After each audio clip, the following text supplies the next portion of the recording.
সকল অশান্তির দুইটা মূল আছে, আরেকজনের সাথে নিজেকে তুলনা করা, আরেকটা হলো আরেকজনের কাছে কি করা, আশা করা। মানুষের চাইতে বেশি আশা করা উচিত না। স্বামী হোক, স্ত্রী হোক, ননদ হোক, দেবর হোক, শ্বশুর হোক, শ্বশুর বাড়ি হোক, এমনকি বন্ধু বান্ধব হোক, আপনার কোন বন্ধু বান্ধব যদি আপনার সাথে বেঈমানি করে, আপনার খুশি হওয়া উচিত। খুশি হওয়া উচিত। কেন খুশি হবেন? বেঈমানি করলে আবার খুশি হবেন কেন? খুশি হবেন এই জন্য যে আলহামদুলিল্লাহ একটা জায়গায় ছিলাম এতদিন, আল্লাহ আমাকে জায়গাটা চিনিয়ে দিচ্ছে।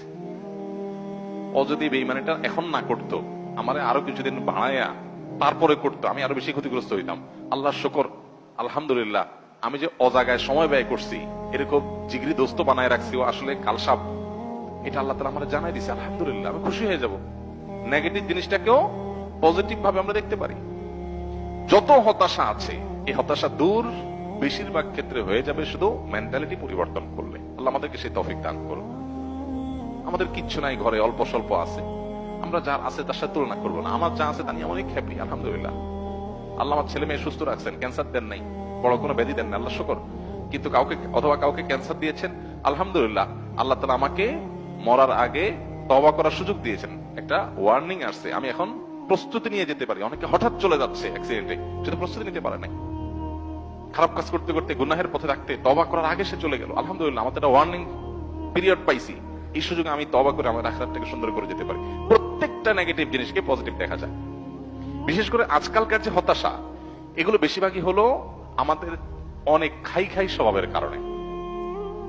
আমরা ভাবখানা, আমি এরকম অনেক মানুষ দেখেছি, ব্যক্তিগতভাবে আমি পরিচিত অনেক মানুষের সাথে, নাই ভাই কিচ্ছু নাই, ব্যবসা বাণিজ্য অবস্থা একবারে খারাপ। এরপরে দেখা গেল ছেলে ফেলে নিয়ে, বাচ্চা কাচ্চা নিয়ে উনি ব্যাংকক গেছে ঘুরতে। ভাই ব্যাংকক গেছেন ঘুরতে, আপনার না খুব অসুবিধা? ভাই এইটা তো 10-20-50 লাখ তো অ্যাকাউন্টে আছে, এটা তো কোনো ইয়ে না। আমি কোটি কোটি টাকার যে ব্যবসা আছে আমি সেটা কথা বলতেছি, ফ্যাক্টরি গুলো বন্ধ, হামতা, কিন্তু ওনার সব চলতেছে।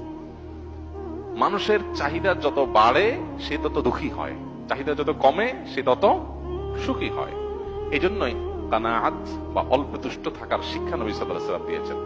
মুসলমান কখনো খাই স্বভাবের হবে না। যত বেশি খাই স্বভাব হবে, যত বেশি অন্যের কাছে আশা থাকবে, তত বেশি আপনি দুঃখী হবেন।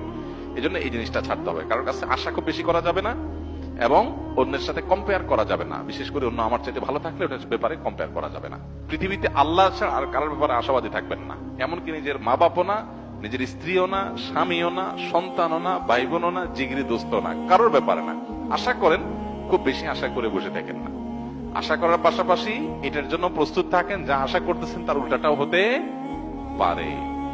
মোচের তেল দিয়ে গেছেন, অনেক কিছু আশা করতেছেন, যা দেখেন জিরো, হাইসা দিবেন